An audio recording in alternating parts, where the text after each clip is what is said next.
Welcome everybody to another Voice of Nick show. We are playing more games from the Adventure Jam 2023. For anybody who doesn't know what we've been up to lately, we created a game in 2 weeks and submitted it to the Adventure Jam, which is a game jam where you create an adventure game of any kind within a 2-week time frame. So we actually found out about it late and we made ours in 10 days. But I'm really proud of what we created. The game that we made, for anybody who wants to see it, we'll get this out of the way first, is called Young Homer. It is a adventure game about the Greek poet Homer trying to write the Odyssey for the first time. And you can find it at this URL on itch.io. We'll also post a link to it in the comments of this video once it's no longer a live stream and becomes just a regular YouTube video. So check it out if you're interested. What we're going to check out now, though, is another game from the Jam. So the idea with the Game Jam is that the only people who can rate games at the end of like a 30-day span, there are going to be, I guess, like rankings for the games. I don't know.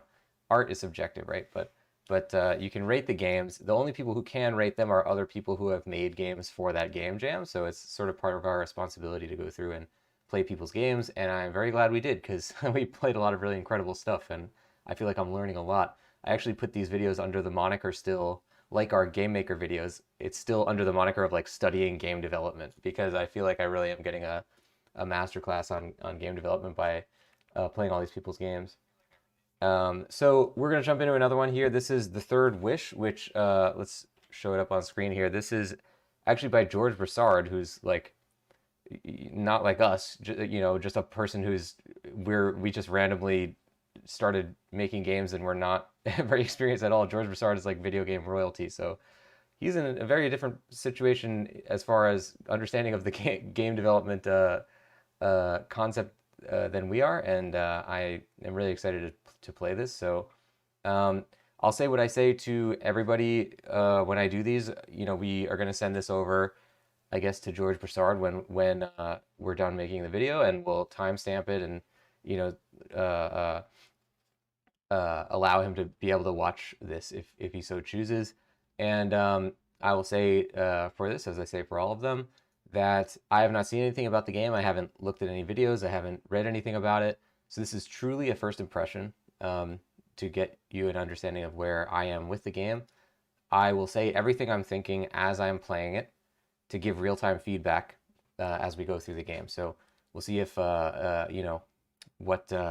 what happens and if I can figure out the puzzles, but hopefully it's also useful for you to be able to see what I'm doing and also hear what I'm thinking as I play through it. I know it's valuable information to me as I was developing my game.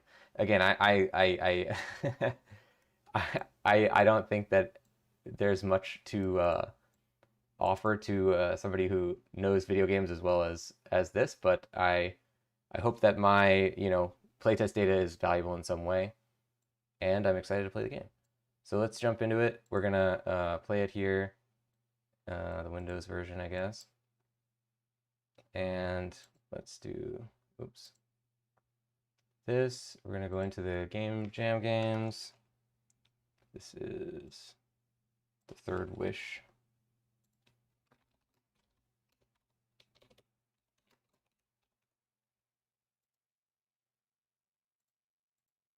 As you can see, we're literally just, I'll do it on the other monitor, I guess.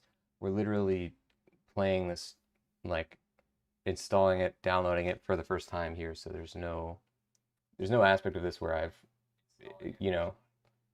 I've experienced this game before or had it on my computer already or played it a little bit before. It is like a total first time playthrough.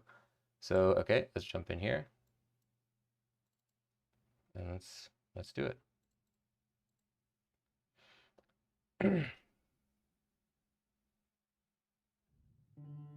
Great.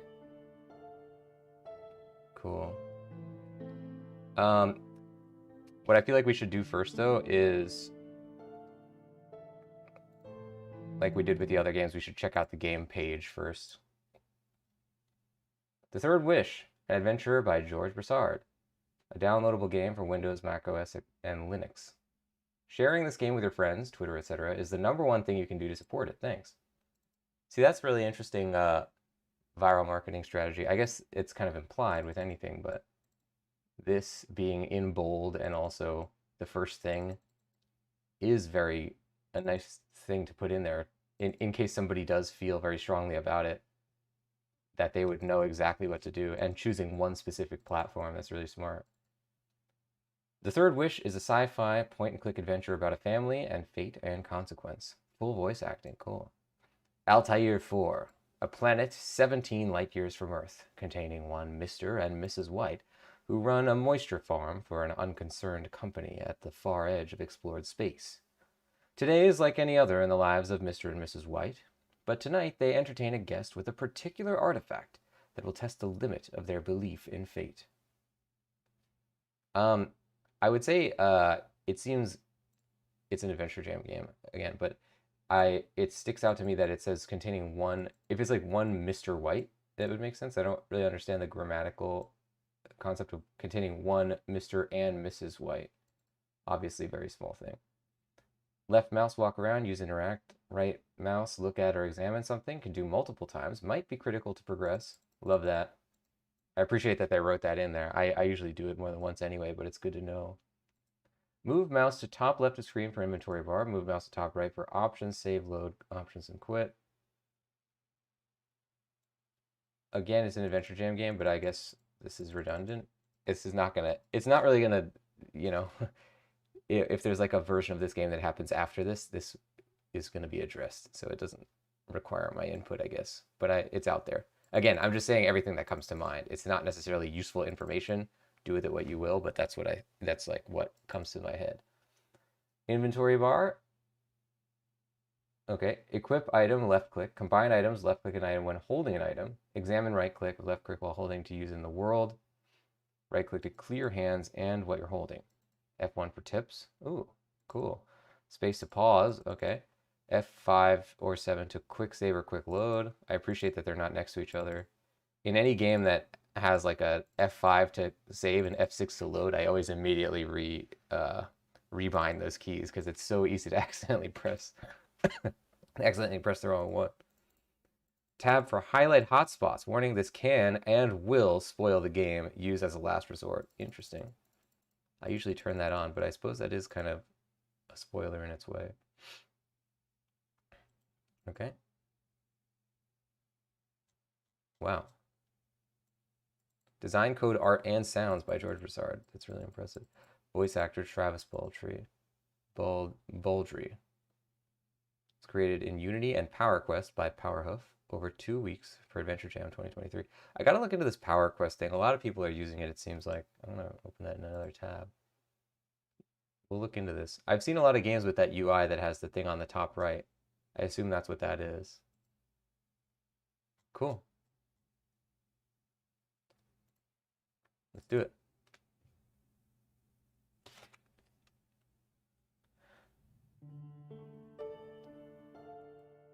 Altair 4, a planet 17 light years from Earth, containing one Mr. and Mrs. White, who run a moisture farm for an unconcerned company at the far edge of explored space. Today is like any other in the lives of Mr. and Mrs. White, but tonight they entertain a guest with a particular artifact that will test the limit of their belief in fate.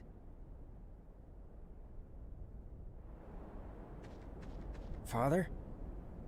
Oh, really strong art style right out of the gate. Good morning. Good morning. Off to another day at the Ma and Megan's factory.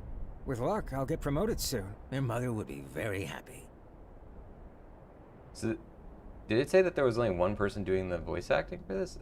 Like, and I guess they're doing multiple characters. Watch out for sandcats on your way to the factory. I will. See you tonight for a game of chess. I look forward to it. Are the sandcats back again? Yes, I saw one on the North Ridge yesterday.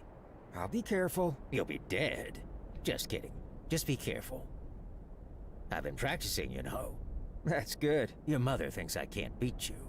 Never argue with Mother. Bye. Time to get to work and earn more moisture credits. Moisture credits. How to play. Left click, walk, use item or character. Right click, look at item. Walk around and explore areas and look closely for things to interact with. Things could change over time. Okay, good to know. I also appreciate that the game just outright says how to play in the game. It's very easy during these Adventure Jam games to not have time to insert something like this and rely on the game page, which is, we've been reading the game page for every game because it's just kind of expected that the game would not necessarily speak for itself. Like, there would be certain things that the person didn't have time to add, so they would just explain it in the description. It's really nice that this accounts for, because I always think of a game as you shouldn't have to read the instructions manual to understand everything there is to know about playing the game, or at least have the tool set to understand everything. And I appreciate that this just puts this right in the beginning. Select inventory by pushing the mouse to the top left of the screen. Left click to select an item to use in the world, yellow outline. Right click, look at an item, maybe more than once, or clear an item you selected. Keyword shortcuts. Okay, this, that. We know about this. Good. Yeah, extremely strong art style. I'd be really interested to know about. So the same person, George Broussard, did everything, it seemed like, at least in the credits. So I'm really interested to know what the techniques were to do all of this. Like, it's just a lot of output for a 2-week span, including a game with full voice acting and all of these other things. So I'm really interested to know how this technically was achieved. In our game, we used, we painted over on Mid-Journey renders and, did paint overs and filters and all sorts of stuff. And I'm curious to know how that was achieved for this, because this has a lot more art than our game does.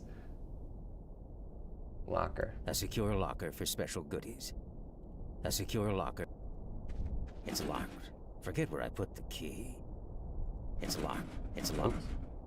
An old, dusty, 300-year-old Commodore 64 computer. Damn thing still works. An old, busy, otherwise I'd be tempted to fire up a classic. My workbench. I should use it with something. Okay. Good old adventure game strategy of scrubbing up and down the screen. Status updates for my equipment. Status up. No power means no moisture extraction, and that means no moisture credits. The turbine powers the moisture extractors. The power switch for the generator. Pressing the button does nothing. The power's pressing. Okay.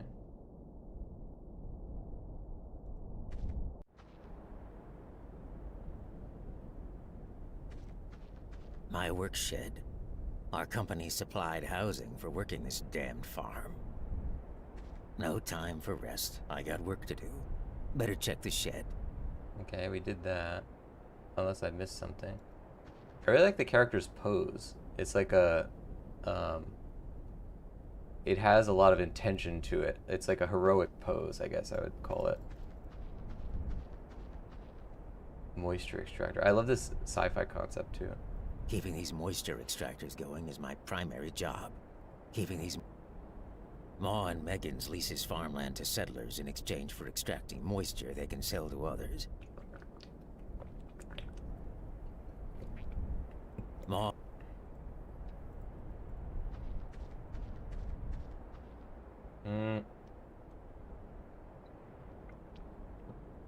Ooh. Love that. Turbine, good spot. Overlook. Oh, shed and home, okay. Bluff. There's nothing outside of the lanes. I love that they are very clearly delineated for where there are spots to, like, destination spots. There's a lot of problems with adventure games are the idea that it's just something that's not visible enough on the map. It's very hard to avoid that kind of thing, and for the overworld map at least, that's a really well executed visual concept. A moisture extractor. Why couldn't it extract gold? A moisture breaker box for the turbine that powers the moisture farming equipment. turbine breaker tripped right back off again. Breaker. A moisture extractor. Farming moisture from a desert. Makes sense. A moisture... The turbine, the workhorse of the farm, powers everything. The turbine...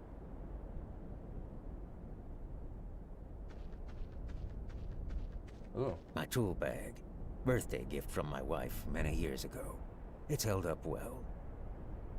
My tool... Got it. My sawzall. Sawzall. Love it. My locker key. Oh, so we are extracting stuff from Not it. much else in there. I traveled light. My sawzall cuts nearly anything. It's a key to my locker. Okay. Nah. My first thought is always to just try to destroy something. I don't know why that's the way I think about things, I guess. Okay, so I guess we cannot access this spot, or is it accessible from the other area? Hold on. Good spot. Yeah, this doesn't seem... It doesn't have a dot on it, so that seems to be the shorthand for you cannot go there now. Okay. Uh-oh. Hope I can get this thing. Alright, hold on. Save game. Yeah, it's probably good. Get him! Won't work. Oh, okay. Okay, maybe we don't. The locker key. I don't remember there being a locker. Uh-oh. Am I missing something here? Oh, there we go. Wait. Okay. So this was both areas, I guess. Yeah, we can't actually go to the bluff. Okay, so we have to be going here then. There's nowhere else we could go. Locker, right. I forgot about that. It's unlocked. A secure locker for special goodies. My revolver. It's empty. A secure... Just a small revolver. We don't get much trouble out here. Okay, well, I got an idea about that, I suppose. Workbench. Okay. Do a little Dead Rising. No point. Nah. Combine this with that. Nah. Won't. So the key is still in our inventory, which is interesting. We need the two things to be turned on that the computer mentioned.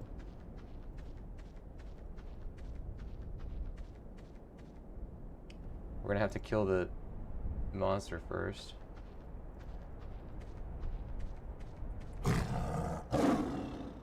Much as I may want to shoot the thing, my wife would never forgive me. Oh. Okay. Air. What is this? Oh, shoot in the air. All right, let's give this a try. Steady, aim high, and... Had him on the run, but no good. Okay. Air. What else we got? Narrow rock. Okay, maybe we try to hit him. Ooh, that's pretty rough to try and... Oh, you know, it is a pretty big visual thing in the distance, I guess. I don't know that I would have found this if I wasn't pixel hunting.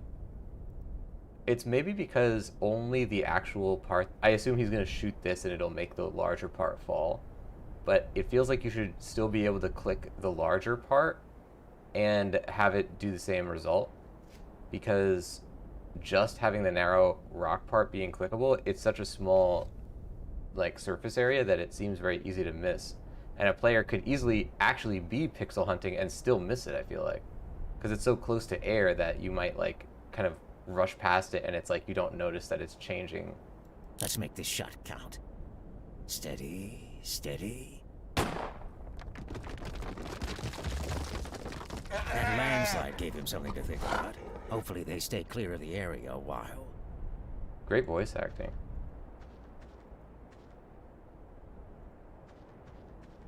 It's crazy to me that people have done games. Our game doesn't have any sound for context.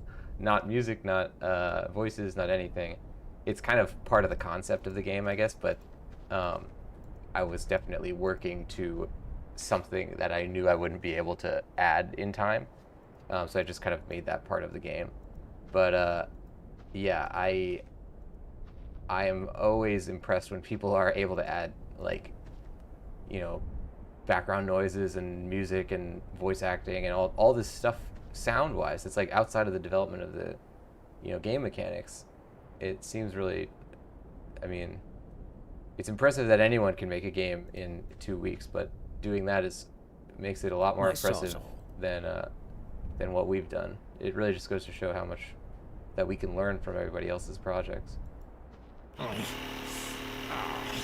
Getting too old for this shit. There we go. I cut out the damaged part of the cable. Okay. Maybe we could bring this to our workbench. This generator keeps the moisture farm running. It powers everything. Okay. Well, let's first try and... A gnawed cable-sized hole. Love that. Nah. Yeah, I don't think that's gonna... Those items don't come by. Can't come... Nah. Yeah, I'm gonna say we bring this to the workbench. I appreciate that, you know... it's an Adventure Jam game, so the scope is obviously gonna have to be limited to some extent compared to what you would do if you had like 2 years to make a game. And so with that in mind, that it's probably gonna be a shorter game. The idea that like the amount of things, like adventure game type things you're allowed to do at one time at the beginning is very small. It's like tapering upwards. So at first, there's really only like one thing that you can find, and then you find it and you do the next thing and then you go on. And it's like allowing us to basically get into the kind of feedback loop and get into the mechanics and the world without worrying about, 'cause a lot of adventure games just pile on, you know, oh, you're collecting all these things, you're not going to know when they're needed, and you know, a million little hints and this and that. And it's like, yeah, I get that that's what you should do in an adventure game at some point, but you don't have to do that at the outset. In the same way that a screenplay, you know, kind of gives you a second to... It might start at a hectic time sometimes in screenplays, but like it definitely doesn't try to make you digest too many things before you know about the world and the, you know, all these other things. So it's the same with gameplay design, and I think that this does that really well, where it's like, all right, well, you're just focusing right now as whatever it was, like just get the toolbox, you know, like there was nothing to do pretty much. You could look around the world and you could visit the areas, but there wasn't anything you could do except for just get the toolbox, you know. And that's really strong game design. It's empty. Okay, workbench, let's give this a shot.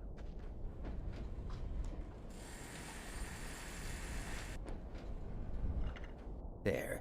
I've patched and repaired the power cable. Okay. Can we cut it again? Those items don't come... Okay. Won't work. No point. Gotta try. Generator switch would not work now.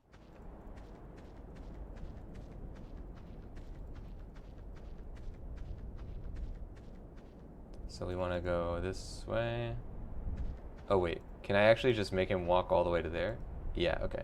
So he wouldn't walk over there at first because there was a thing in the way.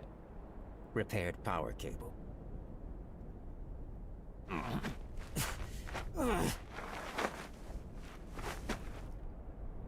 No good. Need to fix the cable in place somehow. In place? What does that mean?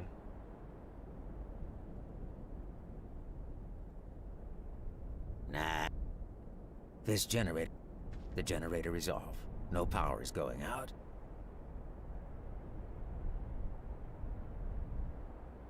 Need to fix the cable in place? I don't understand what that means. Won't work.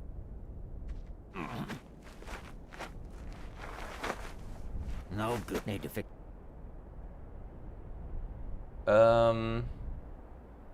Okay. A little bit of the old pixel hunting.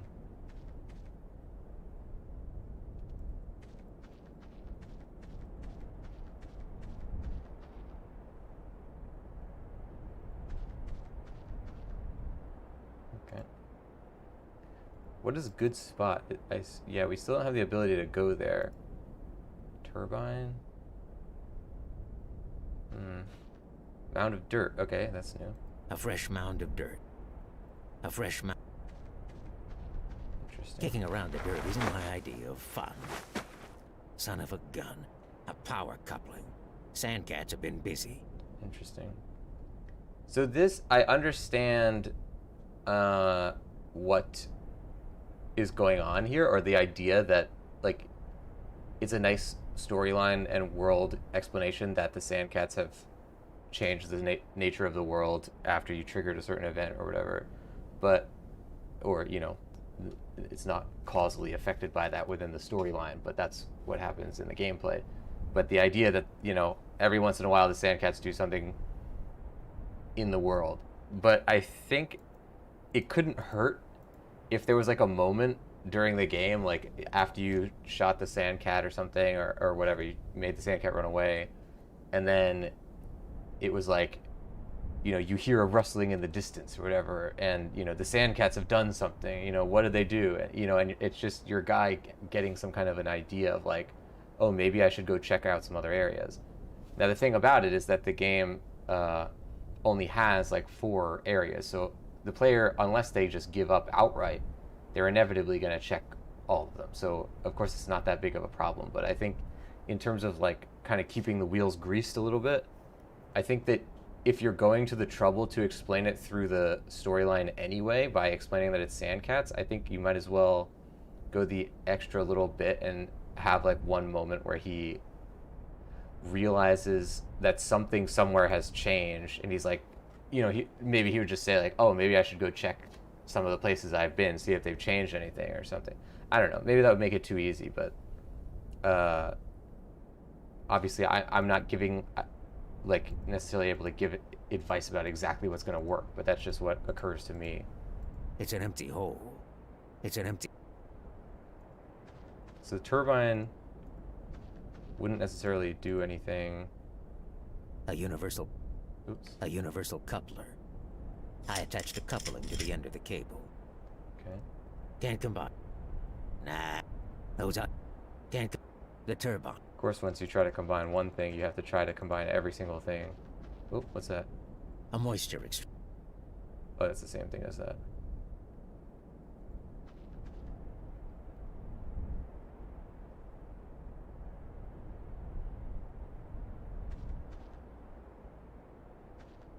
Was that another Sandcat thing?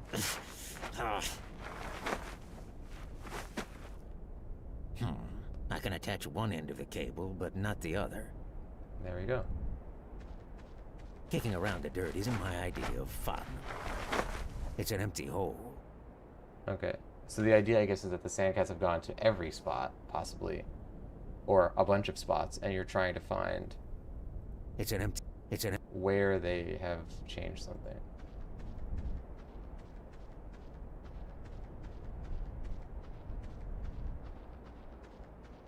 Kicking around the dirt. An empty, stinky hole full of Sandcat turds. Okay. It's an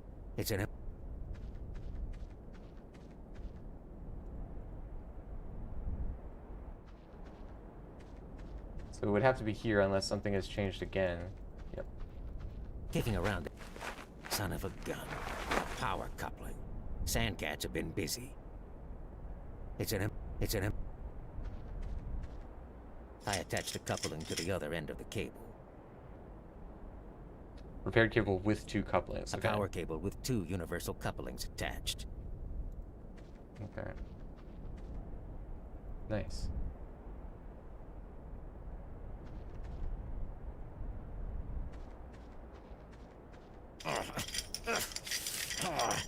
Getting too old for this shit. There we go. Good as new. Probably. It's as good as new. Should transfer power just fine. It's as good... I could poke the cable with a stick and ask it to do something. I could poke... And why don't we? No point. Okay. The generator... This generator keeps the moisture farm. The generator is off. No power is going out. Okay, so we have 2 places where we could possibly do something. I assume the turbine farm is where we want to go? And then there's one more thing that needs to get powered that I forgot what it was that it connected to the computer. So we'll go here first. And we want to check this computer to see what the other thing is. Breaker box for the turbine that powers the moisture farming equipment. The turbine breaker is reset and staying put. Should be fine. Okay. Now we can press the power button in our house. The turbine. Yeah, I really just can't say enough about how strong the art style is. I really am interested to know about the production workflow for this, because it's just very slick. Everything looks great. I love the character art.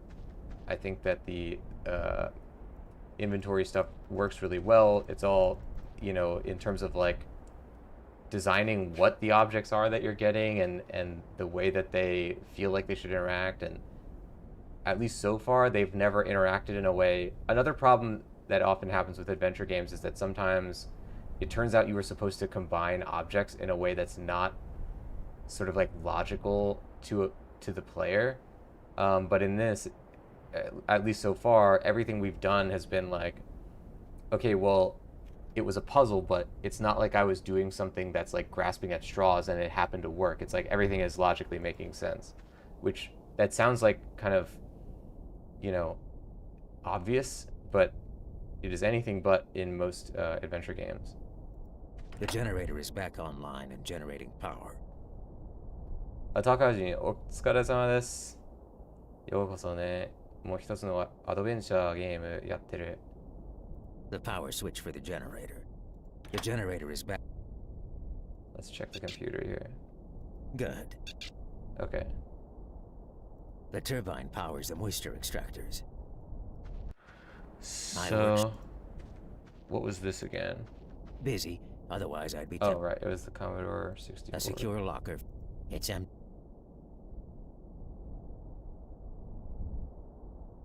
Turbine switch. Okay, I didn't even see this one. The power switch for the turbine. The turbine is back online and generating power. Finally, my workday is over. Time to relax. Good. Good. I can get inside for some dinner and time with the family. Hello, Father. Time for chess. My son, Herbert. See you inside. Okay. See you. Okay. My son. Father and son were once again at chess. The former, who tried his best to be competitive and now employed radical strategies out of desperation, was always beaten by the latter. Ha! Checkmate! I win again! Is this even fun for you anymore? Never mind, dear. Perhaps you'll win the next one. Your friend Wells will be here soon. If he shows. That's the problem living way out here at the ass end of space. Mr. White's old friend Wells enters the house, and they all gather round for galactic tales from the old space trader. How long have we known one another? Okay, get some whiskey. One thing, obviously a very small note, pretty much inconsequential, but whiskey is spelled differently here versus here. Totally, almost not worth mentioning, but just in case you're going for a you know, type checking pass or whatever. My old friend, Wells. It's been 30 years. You headed off as a galactic trader, and I set up as a moisture farmer. Wow, a galactic trader. I should like to travel the galaxy myself someday. Better where you are now. To see the rings of Antares and the moons of Corellia. Anything but this dusty old rock, right? What was it you started telling me the other day? Something about a monkey's paw. Nothing. Leastwise, nothing worth hearing. Monkey's paw? Well, it's just a bit of what you might call magic, perhaps. I could do with a drink. A whiskey glass. A whiskey bottle. Got it. I have a glass already. I need 2 glasses. Coming right up. I have a glass. Maybe we're just giving him one. Thank you. This will hit the spot. Now, where were we? Nah. To look at it, it's just an ordinary little mummified paw. Ghastly. Who would want such a thing? I don't know, Mother. It's kind of neat. What's so special about it? First off, it's from old Earth, somewhere in India, so it's hundreds of years old. Story goes that an old fakir put a spell on it. Yes, please go on. The fakir wanted to show that fate ruled people's lives, and those that interfered risked consequences. So, what was the spell? The fakir cast a spell, granting 3 wishes to anyone who possessed the paw. You really believe it grants wishes? Wells, did you use the paw? Were your wishes granted? I did, and my wishes were granted. And has anyone else used the paw? A man prior to me had his 3 wishes, yes. I don't know what the first 2 were, but the 3rd was for death. That's how I got the paw. I need another drink. Got it. Coming right up. Nah. Dulls the memories of this nasty business. Now, where were we?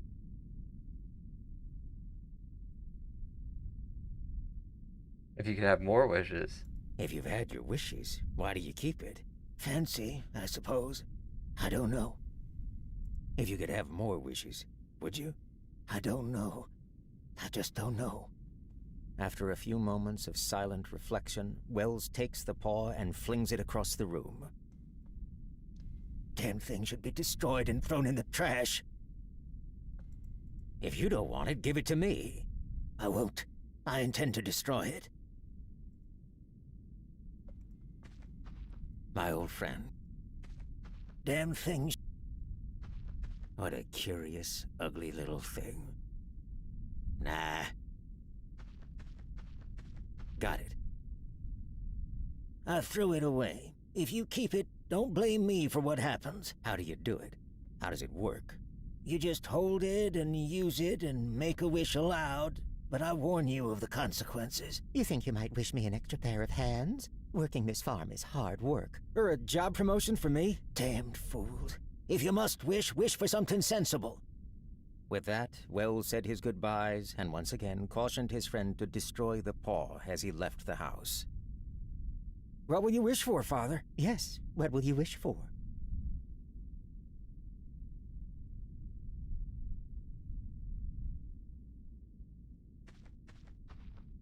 What do you think? Father, wish to be Star System Chancellor to begin with. Then you have all the power you ever need. I have all the power I need or want. What would you wish for? Me? I'd wish to be famous. And rich. I don't know what to wish for, and that's a fact. Anything else? What if you paid off the farm? You'd be happy then? Oops. Anything? What if you... Okay. What should I wish for? You could wish for an end to the drought. Maybe, but the company would just find another way to make us earn money for them. Suggestions? How much is left on the farm? It's not a lot, is it? About 200 water credits. Not much. Couple seasons. I don't know what to wish for, and that's a fact. It seems to me I've got all I want. But I've made a decision. Tell us. Yes. What will you wish for? Nah. My lovely wife. Myself. Nah. Nah. Okay. Huh. I can use it on a person or a thing, maybe? Nah. Won't work. Nope. Nah. I wish for 200 water credits. Ah! It moved. As I wished, it twisted in my hands like a snake. Well, I don't see any money. How anticlimactic. Never mind, no harm done. But it gave me a shock. Well, dear, I'm off to bed. Me too. Good night. The next morning, they sat around the breakfast table and joked about the tales of old space traders. They felt a little silly, but had an entertaining evening. Herbert left for work, and Mr. and Mrs. White had a rare afternoon away from the labor of the moisture farm. That thing moved in my hand. I'll swear to it. You thought it did. We all got a little carried away in the moment. What's the matter? There's a strange man outside. Looks like a company uniform. Let's see what he wants. Probably here to complain about quotas again.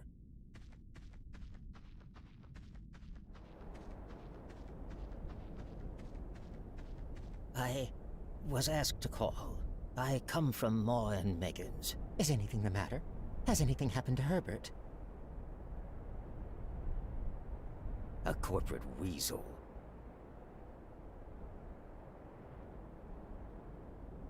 Let's not jump to conclusions. I'm sorry. Is he hurt? Badly hurt, but he is not in any pain. Oh, thank God. This is excellent gameplay dialogue design. That the idea that you, the player, based on the limiting of choices to give you, and the fact that it is two possibilities that are the same thing but in a different inflection, speaks to the mind of the person who you are controlling in the game. This is really good, sort of like systemic expression of what the character's thinking in a way that is truly unique to the medium of video games. You couldn't achieve this feeling of exactly what this is getting across through the interaction aspect in any other medium. What happened? He was caught in the machinery. Oh, God. No. Caught in the machinery. Yes. What now? The company wished me to convey their sincere sympathy with you for your great loss. I beg that you will understand that I am only their servant and merely obeying orders. Orders? What orders? I was to say that Ma and Megan's disclaim all responsibility. They admit no liability, but in consideration of your son's services, they wish me to present you with a certain sum as compensation. How much? 200 water credits. Oh my God. 200. 200. In a company cemetery 2 miles distant, Mr. and Mrs. White buried their only son. As the days passed, with hardly a word exchanged, denial led to acceptance, and finally dull resignation.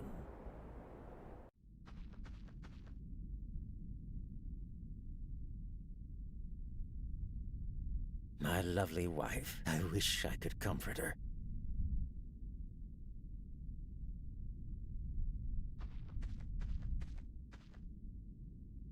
Nah.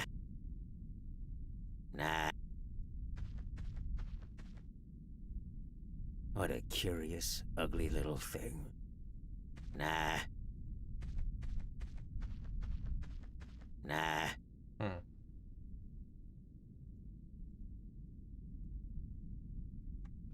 I can't seem to find exactly what I should be able to do here. I'm sure it's in here somewhere. But I think this is a good spot to leave it. So we saved the game here, and that means we can come back to it on the next episode. And I'm really interested to see what this game does. I like that it is taking the Monkey's Paw story and, transmuting it into a sci-fi world. That's a time-tested storytelling technique that's worked for a lot of science fiction and just a lot of storytelling in general, to take one story and just put it in another context. It does wonders for things, and I think that this is a really a good usage for that, and a good opportunity to execute that.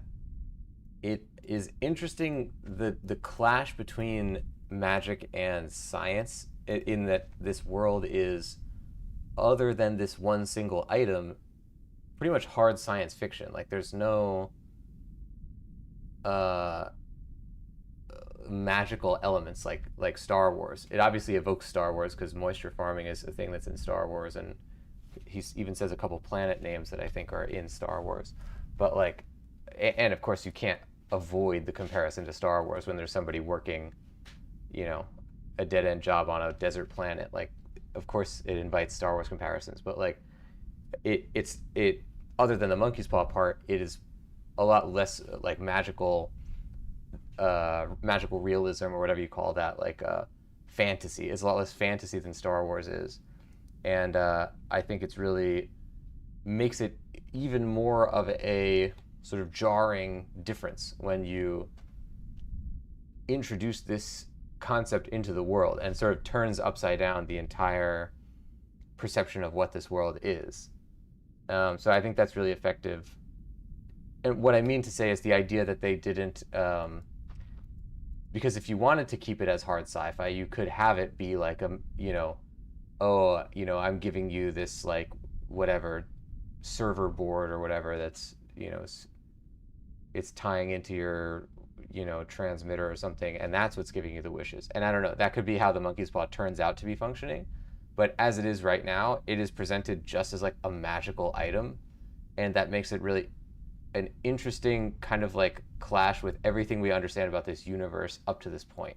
And it makes us rethink the way and recontextualize the way that we understand this universe, which I think is really cool from a storytelling perspective. So far, we're leaving it off partway through the game and saving it and coming back later, but so far the stuff that we've played is really tight adventure game design. Love the voice acting. It does seem to be sort of like audiobook style in the sense that it is the one guy narrating everything, which obviously clashes a little bit when he's narrating the wife, because in an audiobook you kind of get away with it because you're not like, it's not an audio, or it's not a visual experience, but I don't think that is really a detriment. And of course I am always down for anybody doing something in the style of an audiobook, because I am also I'm an audiobook narrator, so I appreciate people doing like one person voicing everything in a project. I think that the adventure game mechanics are really good. The overworld map is really well presented. I think that the way that the puzzles stack is very sort of like impressively cohesive and comprehensible in a way that, again, that sounds like almost such obvious praise that it almost sounds like it's not praise. Like it almost sounds like I'm like damning with faint praise or whatever you call that, where I'm just like complimenting it for something that doesn't sound like an impressive thing at all.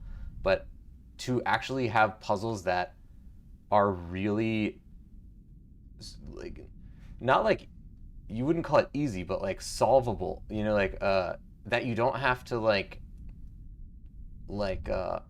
just start combining everything and doing all these like things that you wouldn't think to do. It's all puzzles that are like, if the player is using their head and they're thinking logically, they can have the tools to solve them. And the game is telling you through its mechanics and through its storyline, it is telling you and presenting you with the ability and the preparation to solve the puzzles yourself, as opposed to what happens in pretty much every published adventure game that I've played, before the Adventure Jam or anything like that. And a lot of Adventure Jam games suffer from this too, is that there will be one puzzle or a few puzzles where it's like they don't really set up like a vocabulary of like how you would interpret what you're supposed to do. And so then the player just becomes like, starts doing all these things that are like totally illogical, and at one point they just accidentally happen upon the correct answer, and that's obviously not like within the spirit of the game. And I think that this achieves something that is really impressive so far. Again, I should stipulate, but what we've played so far is like really impressive in that all of the puzzles are totally like exist within this world and make sense to the person who is solving them. Like you're not stumbling on the answers. The game is equipping you to solve these puzzles. And I think that's really great. It's sort of like that thing Mark Twain said, where like it was like he said he wrote a letter to somebody and he said, "I'm sorry this letter is so long, but if I had more time, I would have made it shorter." And obviously, the thing that we battle against the most in a game jam is time, and sort of quality of life things like creating a polished story and a polished game system to explain things to the player like that is one of the last things a lot of times that gets added, or especially if you've added it all and then you get play tests and then you realize that, oh crap, like people aren't realizing this thing, and you know it was obvious to you but it's not obvious to them, and it's like, well, I can't really change this now. And so it's really impressive that this experience that we've done so far, everything is very logical and works within this world and is not like totally out there, in terms of like making logical leaps that don't make any sense, which again is I think one of the biggest weaknesses a lot of times with the adventure genre. So yeah, really impressive. All of that to say, this is really, really impressive. I'm very excited to play the rest of it. And thanks everybody for watching. So let's quit out of this for now. Okay, good. I like that it says save and quit too. So we haven't finished the game yet, but you guys should check it out absolutely, whether you're watching it now or after the video where I finish it. It's right here, this URL that you can see on the top. The game is called The Third Wish, and you should absolutely play it. Support the developer as they ask for. Twitter is great. Share this game with your friends and with other people who follow you on Twitter, and support the developer. There's also a name your own price system, so if you really like it, you should support them. Now we'll post a link to this in the description as well, so you can find it there also. And thanks to the developer for making it. I'm excited to keep playing. Now, guys, that's going to do it for this one. I will see you next time. Bye-bye.